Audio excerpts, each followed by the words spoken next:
Hello, everyone, and welcome to the Identity Podcast. We're just joking around, having a good time. Yeah. It's been really fun. But welcome to the Identity Podcast. Thank you as always for tuning in, for listening, watching the Identity Podcast, and of course subscribing to us as well. It's such an honor. Once again, we are presented by Find Your ID NYC. I am one of your co-hosts, Caleb, along with my fellow and lovely co-host Tarek. I love saying that.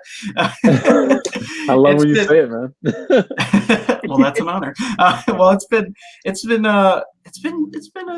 a day. Let's just say that. But we are here. We're having a great time, and I'm so excited to be here with our very special guests as we continue the environmental series. We talk about sustainability. We talk about eco lifestyle, eco influencers, eco consciousness, whatever it may be. We talk about all this together, right? And I think it's just fascinating, and it's great to know that there are individuals out here in this world, such as our guest, Lesley Webb.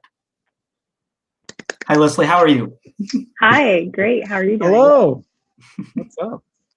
I'm very cheery today. I had a lot of sunlight. How about you? What did you do today? Sunlight's great. No, I was inside all day because it was raining, but I also had work, so it was a good day. Yeah, makes sense. It actually ended up raining right after I did the promo. So I was so excited to get that out on time. Yeah. Oh, wow. I was like, the sun is shining and trees, and then literally torrential rain. I was just like, what? I'm so glad that I was able to get it done so early. But welcome. This is the Identity Podcast, where we talk about our identities and we share what we're doing with our lives with the public as they sit and they watch us and they grow and they learn from our Spotify profiles. Check us out on all these things that are wherever you're listening to this right now. Definitely support, share, like, all that fun stuff. It'll make Caleb a very happy guy. So happy. So happy. Really happy. so go ahead. Yeah, go ahead. To add on to what Tarek was saying, go ahead and like us on all streaming, on all social media platforms. We are officially on all social media platforms. So go ahead and give us a follow at the Identity Podcast, and go ahead and check us out on all streaming platforms such as Spotify and Apple Podcasts. And of course, if you love the Identity Podcast and want to sponsor us, well, guess what? You can email us at press@findyouridnyc.com for more details, and we'll get back to you with that. So pretty cool stuff. Yeah, right there at the bottom. I feel like a YouTube subscribe. Yeah, right? We're live via there, YouTube. Man. We're almost there. Don't make fun of us. Oh, welcome, Lesley. Man, what a show. This is my show. No, I'm joking. What is eco-consciousness to you? And how did you come upon this idea? I mean, this is the first time we've used this term, right? Not really, right, Caleb? Yeah, it's the first time we've used I think this it is. term I think it is. specifically. Yeah. Okay. Sorry. Go ahead, Lesley. No, you're fine. Yeah, so eco-conscious to me is kind of being mindful about, what you do every day, the choices that you make, like the products you buy, the food you eat, where it comes from. So kind of thinking about, the things that you choose every day, like what type of transportation you're going to take. And kind of thinking about how it affects yourself, but also how it affects other people and the environment as well. So that's kind of my definition of eco-conscious. That's awesome. That's great. That's definitely where we've definitely touched on some of those subjects. I can definitely attest to that. So when did it start for you? When did you start taking a look at your environment and realizing we have a place in this world? When did it start? Like what year, or maybe not what year, that sounds a little specific, but what changed in your life that made you more focused on that? What date and time? Yes.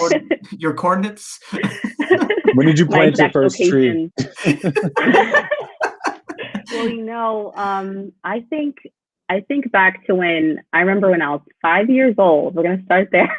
I was in the car with my mom, and we were sitting in the car at an ATM drive-through, and I remember seeing the car in front of us, and they threw their cigarette butt out the window, and I just freaked out. I was like, "Mom, can you please tell them to pick it up?" And she said no, and so I said, "Well, I'll tell her to pick it up myself." Like, I was just livid because they littered, and so I don't know where this came from. This kind of passion for do right, don't litter. But ever since then, I've been really just in love with nature. in love with conserving the environment, in love with animals. So let's see. And then I guess, into high school, I really loved environmental science. I took an environmental science class in high school and fell in love with the concept of learning about the earth, learning about, just trees and animals and nature. And then, comes college, and I was privileged enough to go to college and graduate. And so with college, I really, yes. And then with college, I really got into learning about sustainability. And like my passion just kind of grew from there, because I've never really thought of the concept of sustainable living, until I took this awesome sustainable living class. And this class had a lab with it where we actually were able to create a garden like on campus. So we I think there was like 6 people in my class. So it's a really small matrix. But The community garden. Yeah. Community for sure. Yeah, it really did. Yeah. And so with this garden, we created these, 6 raised beds, and we like measured everything out, make sure, we had all of our supplies. We planted, veggies. And at the end of the class, we actually were able to enjoy the food that we planted. And we had a nice, beautiful, delicious salad. And then we also incorporated chickens in our garden too. And we were able to have fresh eggs, and just, feed the chickens. And we were able to kind of work with our cafeteria, our dining hall, and we were able to get their food scraps, like their salad bar scraps, and feed that to the chickens, so it could have, a good, healthy diet. And so I wish, the education system or just other people who were in school were able to kind of learn about gardening and learning about, where your food comes from and how it's grown and the time it takes to really, grow your food and eat it. But it was an awesome experience for me to learn about sustainability and kind of being mindful into thinking about, where your food comes from and who made it and what's in it. So I really got a huge grasp on myself and who I was, learning about sustainable living. Wow, that was quite a quite a journey right there. I mean, I honestly love the idea of the ecosystem. I love the idea of community that you were able to foster. It may have been a small amount of people, but think about that percentage of people that like just thought you guys had green thumbs. It's much more than that. You could say, right? Being able to kind of experience it. It's almost like living life. Like, what were we doing before supermarkets? What were we doing before all this stuff? Like, I don't know. What is your ancestry, by the way? Where do you hail from? Where do your people hail from? Well, I don't know personally, but I know my parents, they did the ancestry DNA, and their ancestry is from Nigeria. So I would say that that's me too. Well, I mean, even more contemporary. I was just curious because I know you are in the South as well, and that's a huge agricultural country, countryside is what I meant to say. And I think that it's just something healthy mentally to just see where we're going with this whole thing. Like, putting your hand to something and growing it, and it's a part of you. And I think that it almost sustains you much more than if you just bought it, willy-nilly. You took time with these things. You took time with people around you, and you added love to create the growth. And I think that's that's just super awesome. I can't really say too much more about that in the sense of that. I implore everyone else to kind of like go out there and learn how to grow something. I think it's very healthy, especially during this time period in 2020, or this changeover since 2020. There's been like a lot of solitary energy and like learning how to be about yourself and all this other stuff. Well, what a better friend than a plant? Everybody needs a little Groot, a little Groot-sized friend to help you, right? Exactly, right? To put you at ease, because honestly, that's what the plants do. They provide oxygen and all sorts of other stuff. Let alone the nutrition that you were able to do. I'm curious too that you said you were able to garner a bit of a partnership or a connection with the cafeterias. So how was that process? Did you kind of feel like this is much more of a realistic thing? Like sustainability is actually like on the forefront of making much bigger moves and making bigger transitions. Yeah, it was kind of awesome to learn about, use the resources that you have in front of you. And, that's what we were able to feed the chickens. And, we're also reducing our food waste, which is also, a huge issue going on right now with food waste. So I think it was great that we were able to kind of spread the word on campus that, we're reducing, food waste in the cafeteria, by using their salad bar scraps. Because, so much food's thrown out, unfortunately, food that just sits out and gets thrown out and it's not eaten. So I think it's important to really touch the issue on food waste for sure. Yeah, for sure, man. I think that I was curious. So after college, or unless you had some questions about that, Caleb, did you have anything to say about that? No, go ahead. Oh, okay, Continue. okay. I didn't want to rush past that part, but Actually, yeah. Oh, caught me off guard. sarcasm. No. But yeah, I guess just moving on. So like, you had this big experience. You basically kind of like formed a sister/brotherhood with all these people, and kind of made a difference in your community in a very significant way. I'm curious to see, like, did you ever feel like unfulfilled, or is it like what made you want to keep doing more, or what made you like grow to do some of the things that we're going to talk about moving forward? Yeah, like I think I became like so passionate about like, wow, I created this garden, with these other people, amazing people, and I learned so much from my professors, and I just kind of wanted to continue that lifestyle, and kind of, I guess, since when you move, I guess when you graduate college, you kind of, you're on your own, so I wanted to incorporate this kind of lifestyle of sustainable living into my lifestyle, and so with that. I had a lot of free time because I moved to DC, worked and lived in the city, and had a lot of free time commuting on the metro to and from work. And so with that, I started writing like my ideas or my thoughts about, living sustainably and how people can really think about simple, easy ways to live sustainably, a way that you don't have to, buy something, or a way that, you can easily switch to something else. So I really kind of just thought of like the ideas of writing, but then it turned into vlogging with an awesome candle company. So I think I really just loved and wanted to keep going and pushing the idea of living sustainably on my own, and encourage others to think that, or to know that they can make, they could make some lifestyle changes, or they could, use something or reuse something just to better, the lifestyle of sustainable living. Yeah, well, let's recycle this knowledge, let's reuse this knowledge, and reduce our waste. Indeed. Right. So I'm in New York, and there's so many motorcycles outside. No worries. But yeah, everyone's having a great time because it's nice out. But forgive everyone who's not in the country. People enjoy to ride motorcycles in the middle of the afternoon. So I think that what I was going to say was, as far as you using the power of your voice. So this is something that Caleb and I have talked about multiple times, especially since we've started in August. So kudos to that, almost coming full circle with that year.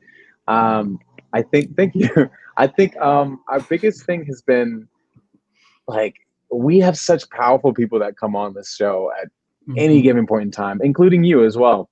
And sometimes Caleb, we kind of look at each other like, how did we get here? You know what I mean? In the sense of, what are we doing amongst all of these beautiful people? Every day. I think every day we're always confused.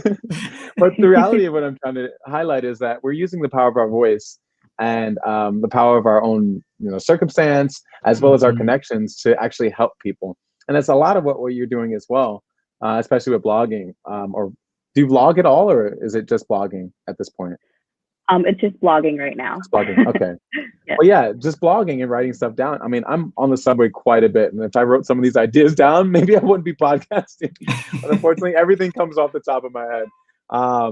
But I think what I was trying to ask, and this is a very poignant question: what do you believe your family believes about what you've been doing, and how have you been able to kind of change some of what those thought processes?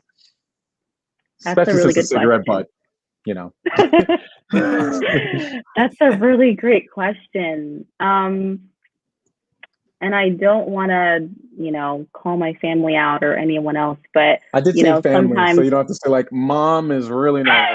Be like everybody, like my brother. Totally, or even just people or friends in general. Sometimes they just think that you're just this hippie girl and you're just doing this weird thing, and it's just, I don't know, it's just a different way of living or a different way of kind of thinking about, and just it's the concept of being mindful, just, being mindful of, what you use, what you buy, what it is, where it comes from, if it's good for your body, stuff like that. So I really, and I think, me writing, creating a blog and stuff like that really just shows how serious I was and just kind of wanting to, share my thoughts and ideas and share that with the public. Yeah, I mean, that's awesome. I mean, I only point that question, and not to push you in any particular way, but I just wanted to show you the allegory of just how that small percentage of people were even able to, experience what you experienced in your same college. And I don't know how many people went to school with you, but just imagine that's the larger macrocosm that we're dealing with on a daily basis. Mm-hmm. Like, I don't really know how to farm that well. I've tried and I've done some stuff, but you've been able to kind of like experience it, through this visceral thing, and also eat it literally viscerally. So I think, and also don't forget the chickens, because you mentioned the chickens like 3 times. They're But so cute, though. they were very cute. Man, but yeah, jokes aside, I really just wanted to kind of use your voice again as an example for all of the guests that are listening to us in other countries and other places. And sometimes the demographic may seem very small in that moment, but if you're able to focus on something that you really love, you're able to kind of create the community around it. And I think by putting your word out there, there's going to be like-minded individuals that are like, yeah, somebody's saying something about this. There'll be a lot less haters than you would actually realize.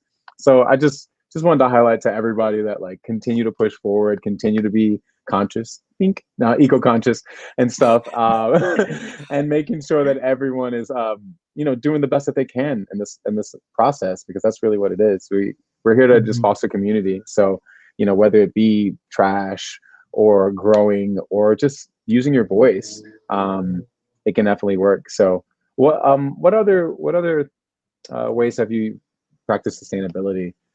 I was going to mention specifically one of the businesses, but I don't know if you wanted to bring that up yet.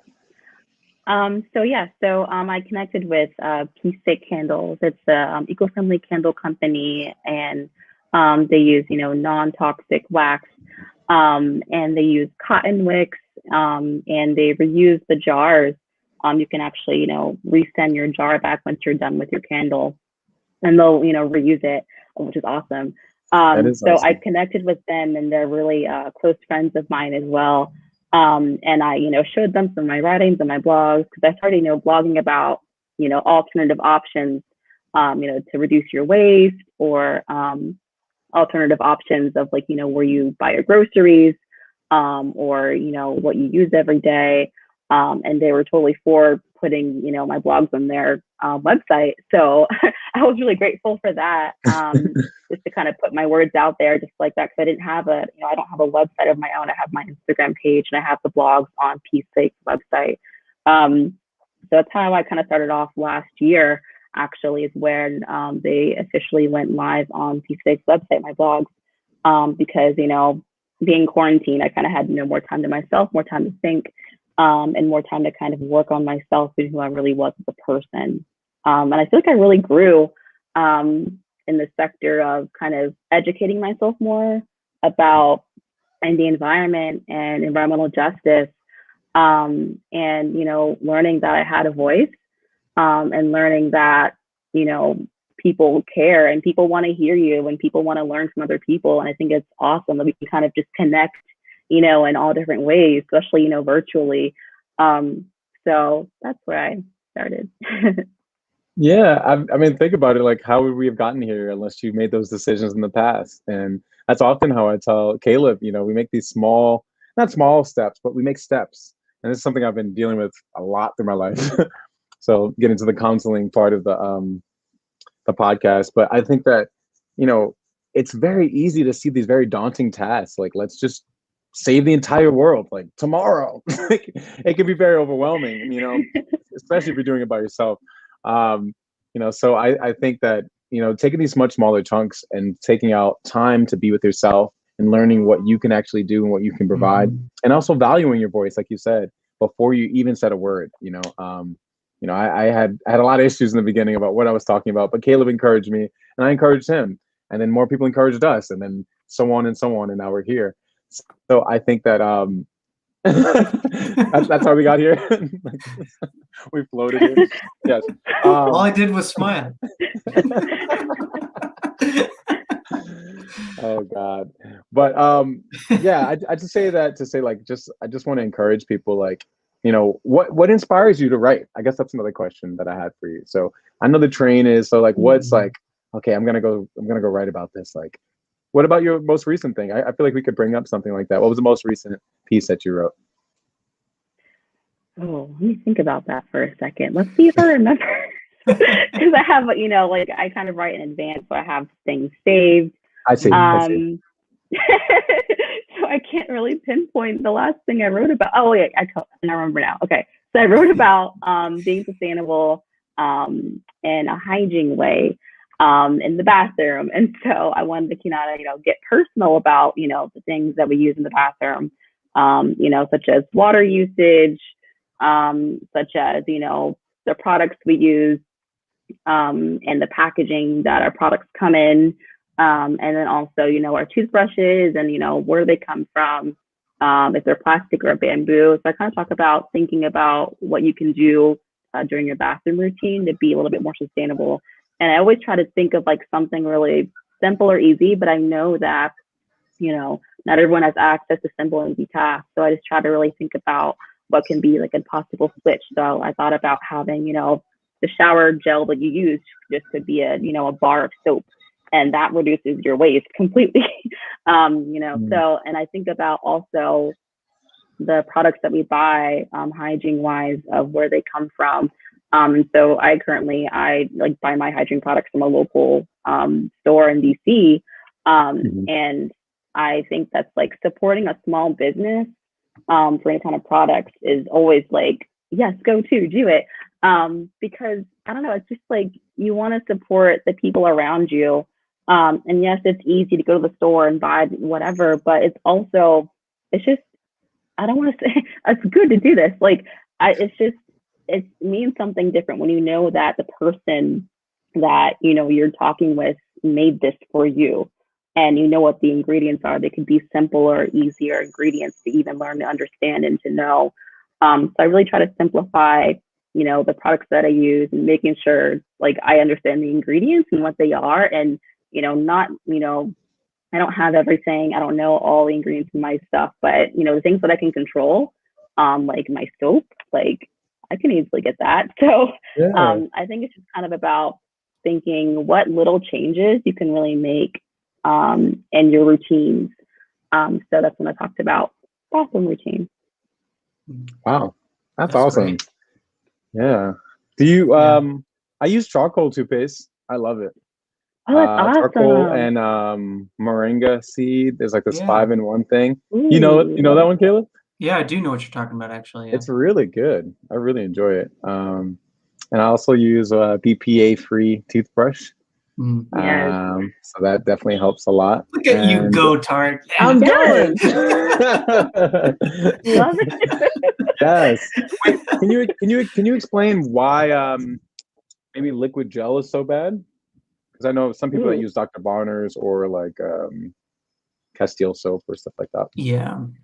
So from my perspective, I always think of reducing my waste in my kind of mindful routine. And so like I use bar soap because like where I buy it from my local store or from my local business, it comes packaged plastic free and packaged in seed paper.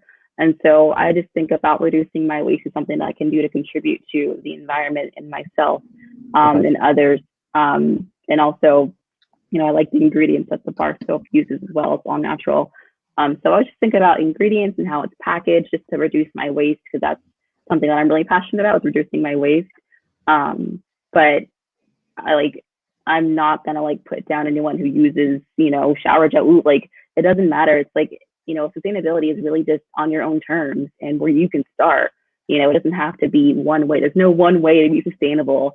It's wherever you are now and whatever you want to do or you can do, try it out. Try it out. Yeah.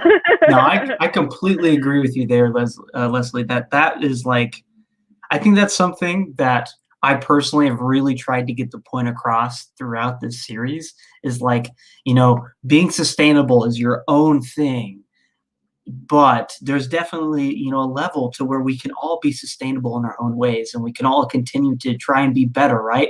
Because I'm sure the three of us are very sustainable creatures. We try to do our best each day, day in, day out and everything. I mean, Tarek uses a BPA-free toothbrush, so pretty sustainable. No It teeth really is at all all. about- Straight It really is all bamboo. about the small stuff. I use bamboo. It's rough. It's rough, Yeah. Lesley. That's rough. That's the only reason why I don't do it. That's the joke I'm making. It's just like, yeah. Sometimes it can get a little out of hand. Like reusable underwear.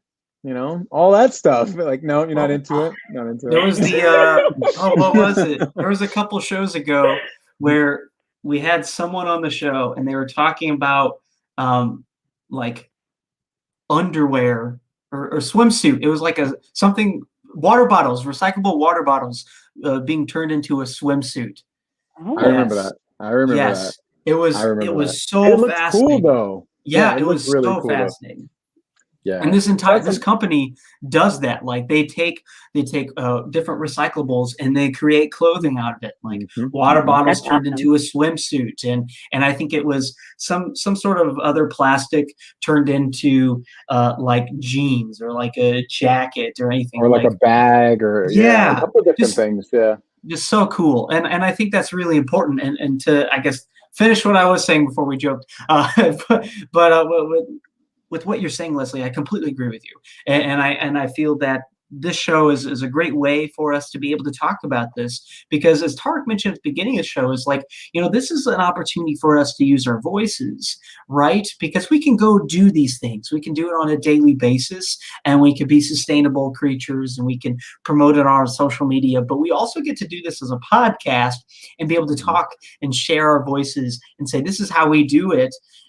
But here's someone else with a different perspective saying that this is how they do it, and maybe they recommend this, or maybe like, yeah, I do it this way, but you don't have to do it this way.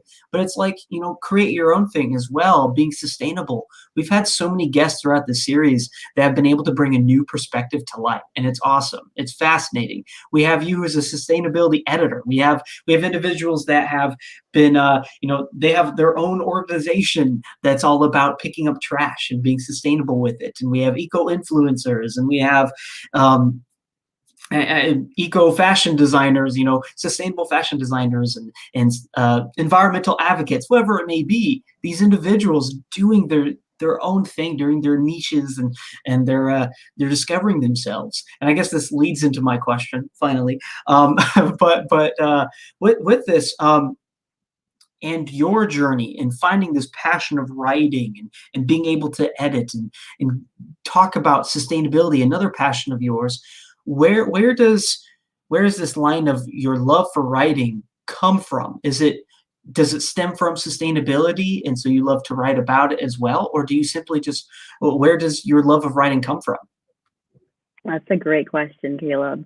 I think my love of writing just kind of appeared because I was passionate about something that I wanted to speak upon. And I think that, the subject of sustainability, leads to so many different sectors. It, leads to, the environment, environmental conservation, environmental justice, and thinking about how we live and how other people live. And so I felt like that I just had this passion inside of me where I wanted to share, my opinions about, just thinking mindfully about the choices that we make in our life to better the environment, and that can better ourselves and other people as well. And I think it's always great to share stories and to share your ideas and opinions about how you live your life, in ways that it could help you in the end and help the environment, really. Yeah, I think you're on mute. I'm muted. Yep. I love that. And as a fellow the perk, or not really perks, with downfalls of being on platforms, StreamYard and Zoom and all that, being on mute. Never mind. No, just say it again. I don't know what you said. I said the downfalls of being on like platforms, and like being on mute on accident. Anyways, uh, Oh, it I was see. funnier in my head. But no, I completely agree with you, Lesley, about writing. I have this passion and love for writing myself, and there are certain things that when writing, you're able to express yourself, right? And you're able to put your voice out there in a different way, and that's what's so amazing about writing. It's like a podcast. I can talk to you and everything, and I can have a conversation in person with you. But with writing, I get to put words on paper, words on a screen, and I get to send it out to you, and anyone who ever picks it up or clicks on the link, whatever it may be, they get to read that. And they, for however long it takes to read that article, to read that column, that blog, they get to read that, and they get to learn a bit of you, your identity, right? And that's what's great about writing, is that each word is kind of depicting your identity and depicting this sense of who you are behind the words. And I think it's beautiful. And I love to know that there are other individuals out there that feel the same way, right? And I think with writing, it gives you this ability to put this love, this passion out there, and you get to write about something that you're passionate about while writing is your passion. It's crazy. Yeah. Yeah, That's yeah. awesome. Yeah. And I think we're in such an awesome time where, we can share something instantly and, God knows how many other people can see it just like that. And so I think I really I transfer my Instagram into something that I know that I can touch other people's hearts or just touch their minds and show them my ideas and opinions.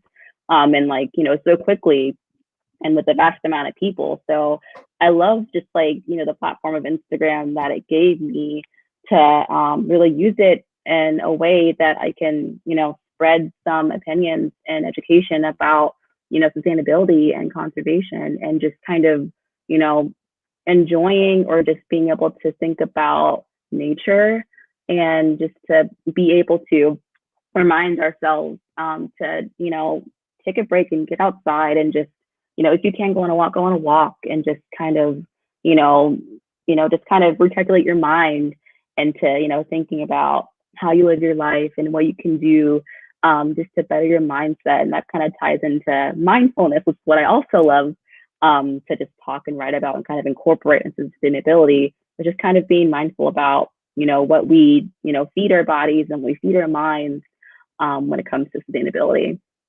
Mhm. That's great. What exactly, as of recent or maybe in general, what are some of the big things that you really try to be mindful of? I think recently, when the pandemic happened, I became more mindful of just my time and being outside more and being okay with spending time with myself and kind of learning about the type of person that I was and the type of person that I could be, with given the platform of Instagram and given the platform to kind of be able to educate others into, what I've been trying to, I guess, tell other people how to live. Well, not how to live, but just, hey, I live this way. Like, it's easy, we could save some trees, save the environment. I don't know. So it's just kind of cool that I was able to kind of just rethink about, what I'm doing and why, or, what I'm buying and why, or what I'm eating and why and where it comes from. Just it's kind of just like stepping back and just have an approach of, understanding what you're given and we're given the opportunity of choice and to make decisions that impact ourselves and our, each other and the environment. Yeah, that's awesome. I mean, you're using your tools at your advantage. Something that Caleb just spoke about. I don't know if you really touched on like when you started writing, but for my background of just like doing a bit of writing and poetry and everything, it's just been always a part of me. And now I just, like you said, it's almost about filling your own self up with this knowledge and this power, and you're doing all this inner work, and it kind of flows out. I guess just to answer my earlier question, I guess I'm answering my earlier question, but inspiration kind of comes with this overwhelmingness of just like overwhelmed with all this knowledge that I've been learning, and I'm overwhelmed with these things, and I want to share it in a very significant way. It's interesting that you choose prose too. I often kind of go with very existential, weird poetry sometimes. So if you Me ever too. do take a look at that, yeah, that's how I express myself. So it's fun to hear that you're actually just providing, like, look, this is what this is. Here's how I'm living. Not like you're saying, it's not dogmatic in the sense like you should live this way, but this is a lifestyle, and people need to know that it exists. People don't think it's real. Like, let's go back to the earlier thing I said earlier. The earlier thing I said earlier, what I was mentioning earlier about how people can look at you like this hippie girl who doesn't know what she's talking about, or that she lives in this world that's not real, you know. But just to show that it is real, and I'm not the only one doing it. It kind of shuts those people up, you know, and it makes us more of a majority to show that, look, this is a real life, and honestly, this is the way that's going to help us continue to live life, you know. So Yeah. without the morality of it, but I was gonna ask, as far as information and knowledge, who do you watch on Instagram? Are there any platforms or podcasts that you are interested in that kind of, or any affiliates that you are interested in talking about that have, you know, infilled your life as well? Yeah, there's a few platforms that I followed within the past year, and that's when I kind of started writing within the past year as well. But just how I, educate myself and the people that I follow on Instagram. There's one group called Black Girl Environmentalist, and they really do just advocate for environmental justice as well. And also Green Girl Leah, she's an intersectional environmentalist also. And there's another influencer. I forgot their name, unfortunately, because I forgot.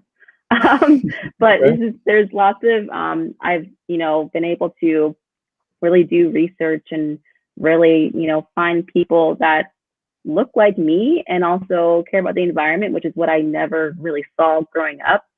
So it was just a whole like eye opener to see that, like, oh wow, like you guys love the environment too, me too, and I love hiking, me too. Like, and it's weird because I growing up and my family, we didn't go outdoors, we didn't go camping, so I don't know how I fell in love with nature, but I just did. And so and even with school, I was just thinking about how I didn't have teachers of color, and I didn't have, textbooks filled with people of color to show me that, their way of, living with the environment. I didn't have that really inclusivity just growing in school. And so just I have to kind of, teach myself and, read up on myself and other cultures about, environmental justice or about sustainability and about how other people live their lives in order to be sustainable also.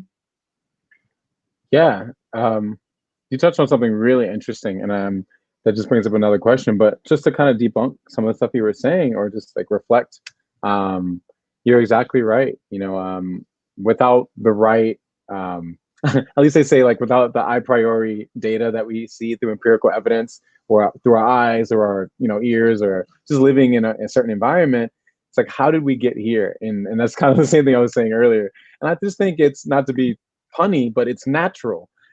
These other things that we've been doing have been very unnatural and very unsustainable within our own beings, especially with mindfulness. And I wanted to kind of touch on that as well. Just being mindful is not necessarily this hippie thing, or this like, this stigmatized psychology that has happened in our communities, brown and black bodies and Asian communities that may necessarily not want to go and get therapy. Some parts of Caucasian communities as well.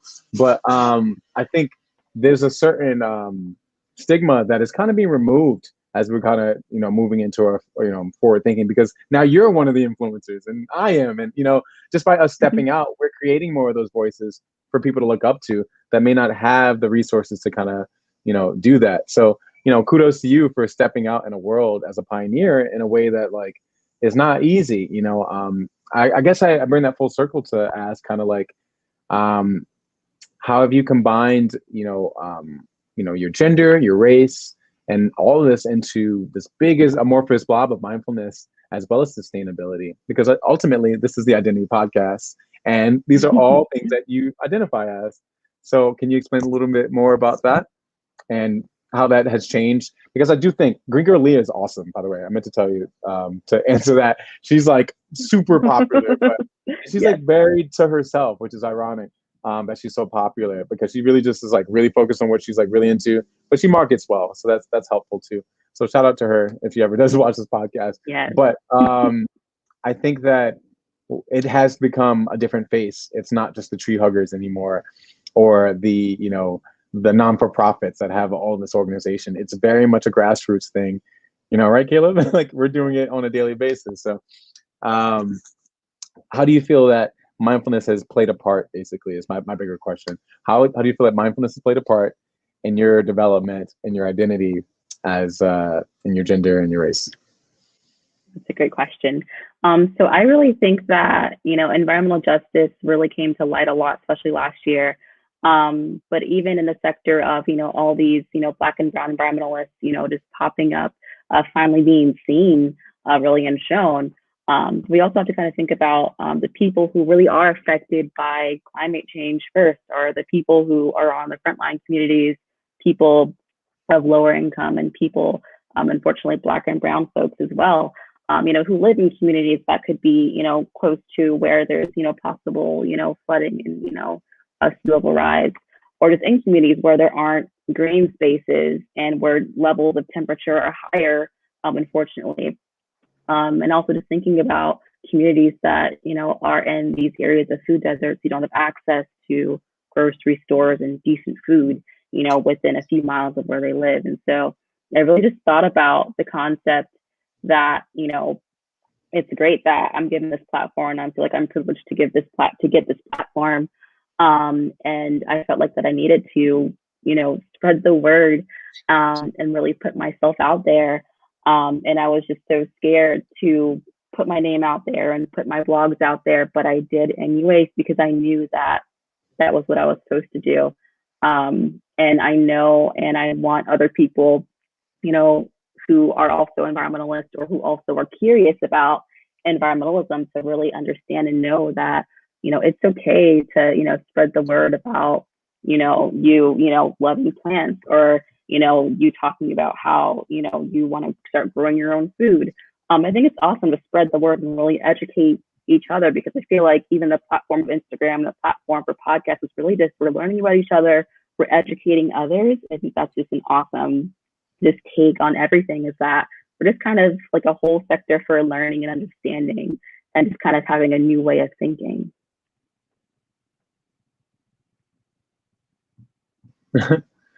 That's so, yeah, I think that's just a great way to do it. You know, I just hope that you continue to say what you have to say, and continue to talk to stuff, talk about stuff that you know. Jesus. Sorry. Talk about sustainability. I mean, this Yeah, I was guy's gonna say pollution. You stop that. No. Hey, I'm not you. going close to the window. But I think that's super awesome, and I think that it has become a safe space for all people to kind of come into this harmony. And I wanted to touch on, you know, not necessarily moving away from sustainability, but I think we've kind of exhausted some of that stuff. But just the idea of mindfulness and being conscious of your emotions. You express fear in a very deep way, and I'm also very often talking about my vulnerability about moving forward with things. I think that's helpful too. You know, a lot of people don't show very human emotions, the very robotic, motorized emotions. A lot of times they tend to like lose a lot of following and lose a lot of connection. And I don't feel disconnected from you. And I'm sure, you know, sometimes people actually just listen to our podcast, and just hearing your voice, I'm sure this is a little different than writing for sure, but I'm sure they're going to connect to you. And shout out to all those people that are still paying attention. And if you do listen to this later, but I think that what we have to kind of come to terms with is that we're human, you know, and that human experience that we're feeling is very much needing nutrients, very much needing water and support and community. And those are much bigger things. And finding people that look like you is part of that. Finding people that are doing things that you like, it's part of that. You know, you spoke about history and teachers, and, you know, just growing up in a in a world that doesn't look like you. And I think that's something to be highlighted for sure. And I've definitely come from that background as well, where certain things just like didn't click. You know, it didn't make sense for me personally as far as like history and stuff. And it seemed like it was for everyone else. And I just, you know, this world, that's why I made that comment about being natural, because ultimately, you know, what brings us all together besides race and all this other stuff. And, you know, when me and Caleb sing Kumbaya when everyone leaves, no, but it's the fact that we're naturally human and that we actually have these things that we love about ourselves and others. And that's what creates the environment. You know, capitalism is what's destroying us. There's no love there. There's, you know, here I go preaching about capitalism again. I also own Bitcoin, so don't. But, and on that note, no, right? I'm gonna leave. I'll see myself out.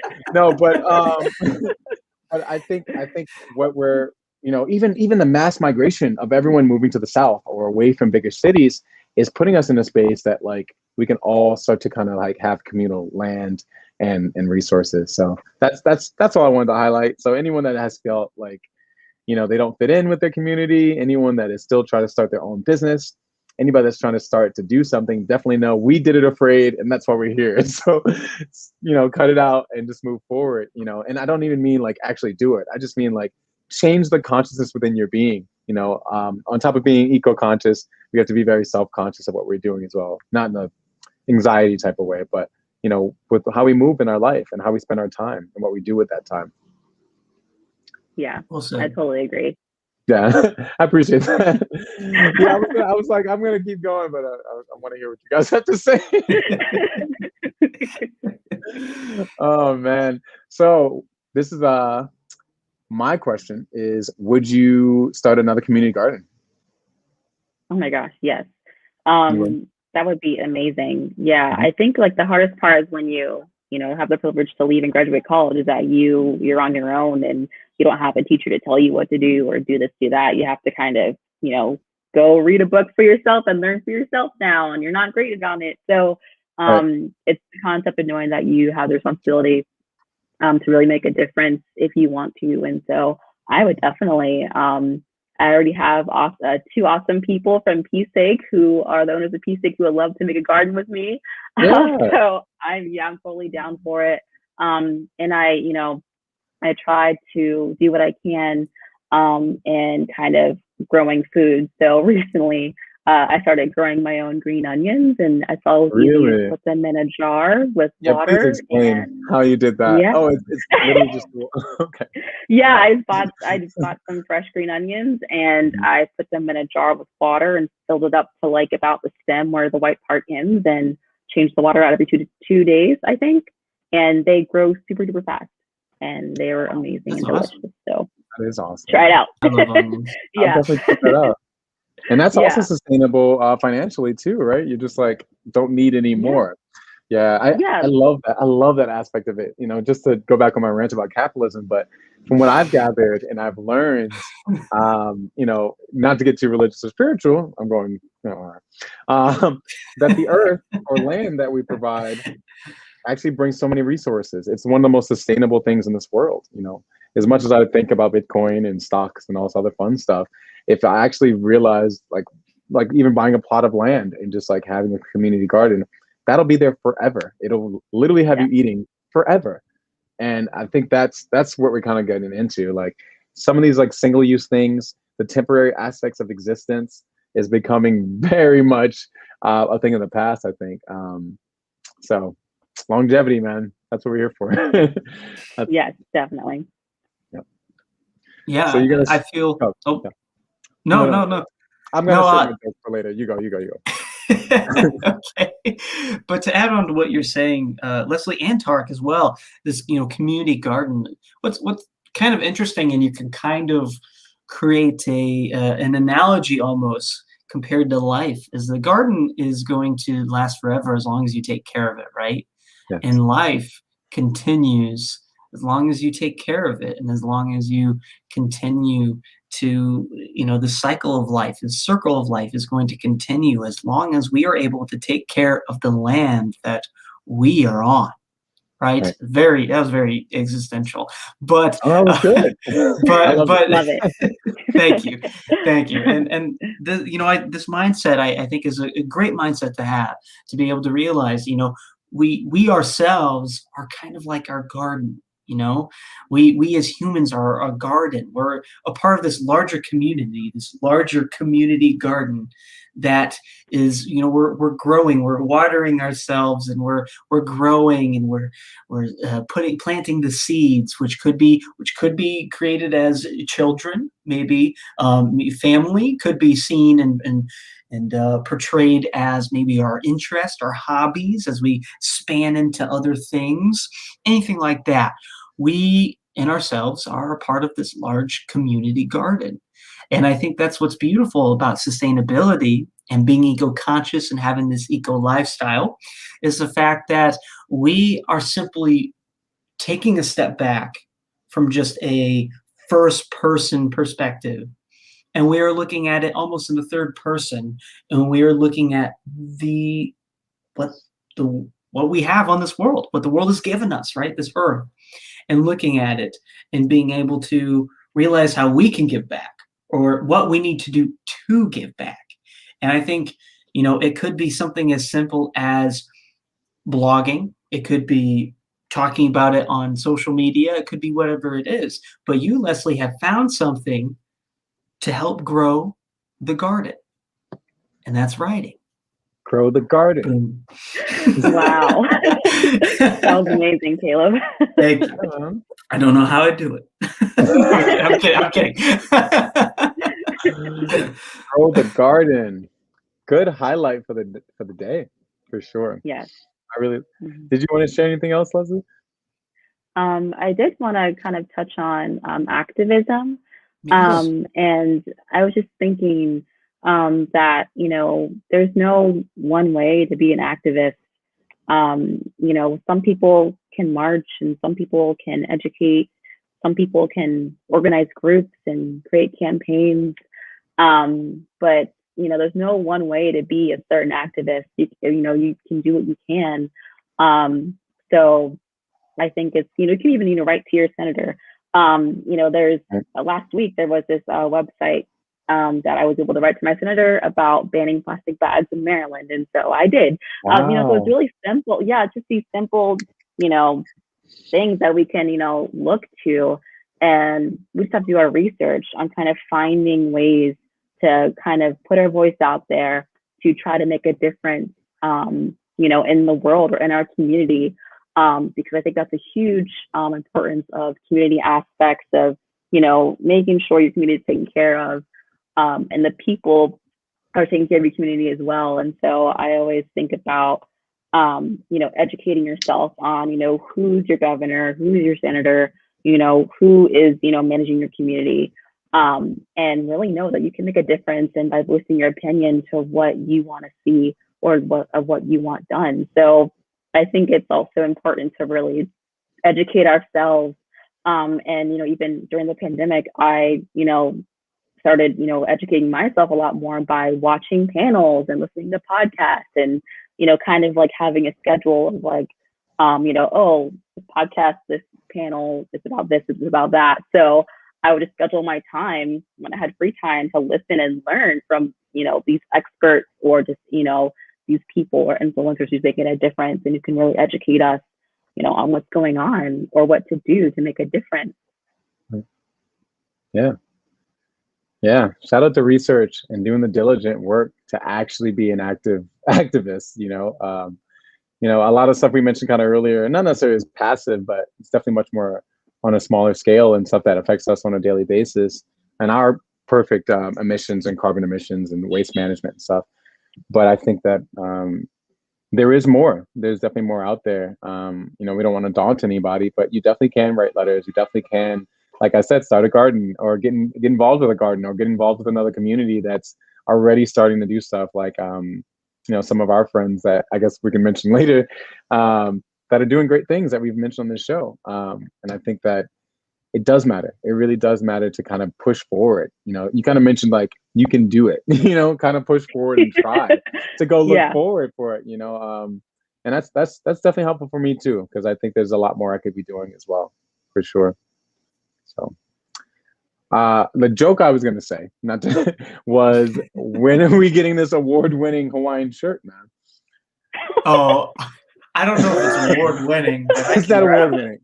award-winning. It's not award-winning, but I can grab it. Give me 1 second. I mean, I don't want to ruin the next show's shirt, but whatever. Let's see. But this is the thing. We've had he has a different Hawaiian shirt for pretty much every day almost at this point, which is not the most sustainable thing. But eventually we're gonna turn something into it. He's like, let me preface this by saying he's owned all of these Hawaiian shirts since before ever, right? You know So- what? When did you That's start? awesome. Thank you. I really have. I have like 35, 36 Hawaiian shirts. Now you may think, are they sustainable? In a sense, the material not always sustainable. Some of them are fairly sustainable, but not always. But I do thrift most of them. The majority of them are thrifted, which is great. Right. And I, like Tarek said, I've had them for a very long time. Right. And so if you think about it, I mean, I feel like that's fairly sustainable. I don't typically get rid of them. If I do, it's to someone else that needs it or would like it or anything. Needs Hawaiian Yeah, shirts. yeah. Hey, you need a little People need tropicalness in your life, okay? But this is the latest one here. Ooh. Yeah. Ooh, I like it. Yeah. I like the kinda color. cool. Thank I you. like it. Yeah. I feel like blue's always a good go-to here. It's a good But this go-to, one, Yeah. this one is a little bit more sustainable compared to the rest. This is not made out of cotton, which is nice. Unfortunately, What the was I one gonna I am say? having today is, but What I was gonna say is, Caleb, you know, this is something I've talked about before, but never on air. But like, if any shirt ever gets ripped or anything, I'm sure you could just use it for something else because you love it so I much. have. Like, you have. yeah, That's awesome. I have. Like did I you buy your curtain like that, or did you make it? It's a tapestry. I bought the That's a tapestry, tapestry. but it's completely made out of like sustainable fabric and everything, which is That's really awesome. cool. Yeah, I made Awesome. sure that I did that, and yeah, it definitely suits me well. But no, yeah, I have that, and then I have and then I also have let's see, I actually have a family member making me a mask right now, which is pretty cool. And it will be based out of like old material, like shirts that I've had, which is kind of cool. So that way it's that sustainable factor. And then I've also, I turned one into a rug once. Yeah, I like had two older ones that like were kind of maybe ripped or dingy because I wore it so much. Oops. You enjoyed it. That's what matters. Exactly. Some of them were also old when I picked them up at like thrift stores. but, Right, like- they were thrifted. but yeah, you No, know, that's awesome. Yeah. thank you. Yeah, it's So- really cool being able to do new stuff like that. And that's one nice thing is that, you know, as I find more, and sometimes I get a lot of people that will give me a Hawaiian shirt. Maybe it's like they wore it for an event and it's like, I don't need it anymore. So they give it to Caleb and it's like, okay. Adding to the collection. Yeah. Adding to the That's I- awesome, though. Thank yeah, like you. you're giving it a second life, which is all about sustainability. Just, you know, Exactly. reusing what you have and giving it a second life and thinking about, you know, single-use items don't have to be single use. You can reuse things again or repair them Sure. again. Exactly. And Exactly. that's what's great about, you know, sewing and knitting and everything. And that's something that's cool is that I have a lot of people in my circle, my family that are big with sewing. And so I had one shirt that did actually have a rip and I wasn't ready to turn it into something else yet. I want to wear it, right? And so I had someone be able to stitch it up for me, and it looks brand new. It looks great, right? And that's one of the things you run into with the thin material, but at the same time, it's really nerdy to know that we're talking about Hawaiian shirts now. But it's No, great.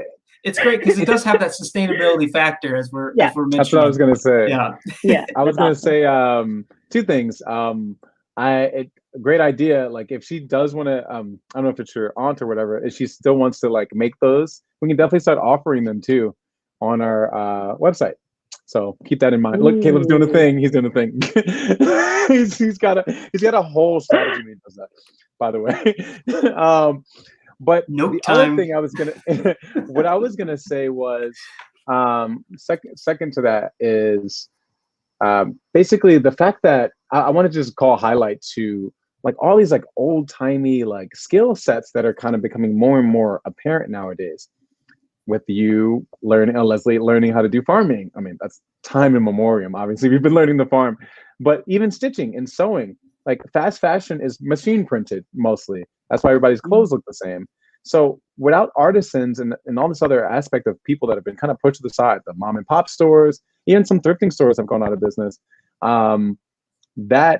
That type of world is creating us into this utilitarian, destructive way. And I think by adding more human community, more hands to the work, more, now you have this like cool patch from someone that put that in there. I love patchwork and, different ideas. It's almost like getting a tattoo for your shirt. That sounds weird, but it has memory and it has thought and it means something that someone actually put their hands to it. A human person put their hands to it.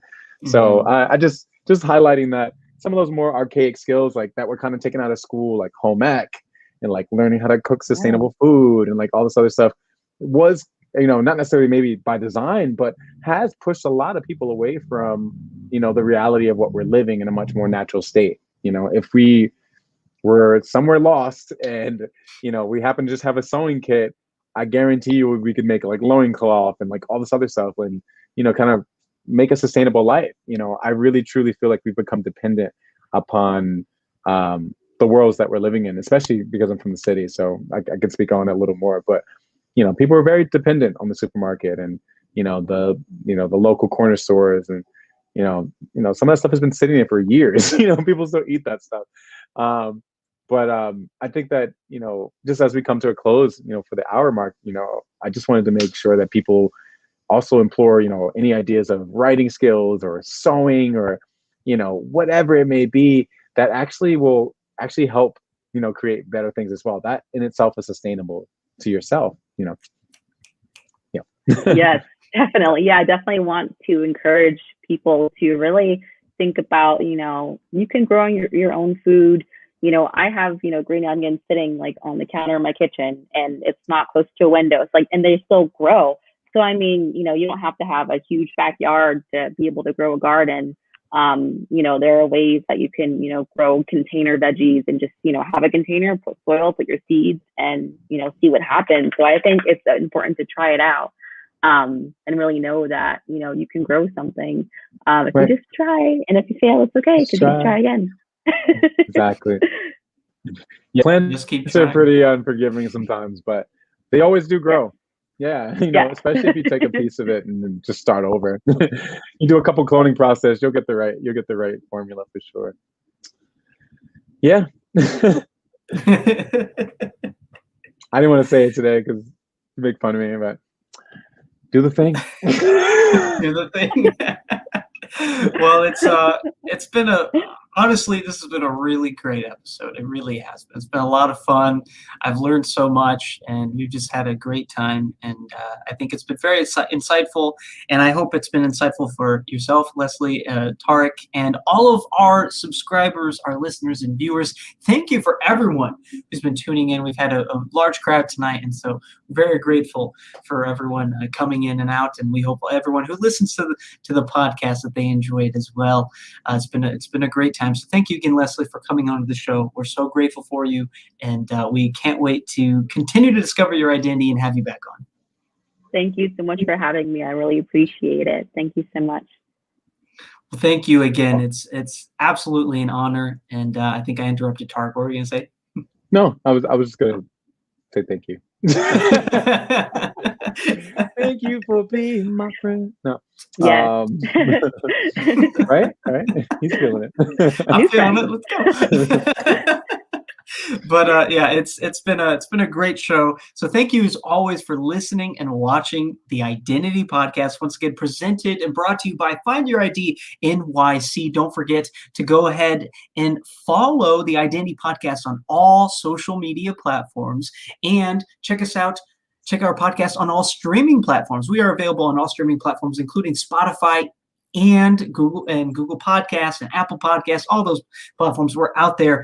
Don't forget that if you love the Identity Podcast and want to sponsor us, well, you can. Email us at press@findyourIDNYC.com to do so, and we'll get back to you with more details. Don't forget to listen to the Identity Podcast on Brick Media every Tuesday. Every Tuesday, we have a brand new episode being featured on Brick Media for Brick Media Brooklyn, Brick Radio. It's an amazing thing. We're very, very grateful to have that partnership. And of course, if you want Identity merch, guess what? You can actually shop Identity merch on Teespring. Link is in Find Your ID NYC's Instagram bio. And we have more stuff coming soon, maybe even sustainable merchandise. Ooh, who knows? I wrote it down. But so really great stuff. Enjoying the Identity Podcast and going green, being sustainable, and trying our absolute best to help save the earth. We are this garden, right? We are all part of this community garden, and let's grow it, right? Let's plant seeds. Let's grow. Woo! Let's do it. Let's do it. But as we wrap up here, I am one of your co-hosts, Caleb, along with my fellow lovely co-host, Tarek, and it has been such an honor to host this show every single week. And I tell you, next week is a pretty exciting show because we celebrate Earth Day. That's right, our Earth Day special next Wednesday at 7:15 p.m. Eastern Time on April 21st, our Earth Day special. We have a large cast of amazing people here. We're so excited. I cannot wait. Lesley will be joining us, right? Yep, Lesley will be back on the show. It's going to be a great, I think we have about 6 or 7 guests. And then stay tuned for Identity exclusive content as well. We have a lot of our international friends who will not be able to make the live show. We'll be doing pre-recorded stuff for Identity exclusive. So very excited for that. So stay tuned for that. Stay tuned for next week's show. It'll be great. As always, you've been listening and watching the Identity Podcast. Thanks as always. We'll catch you next week.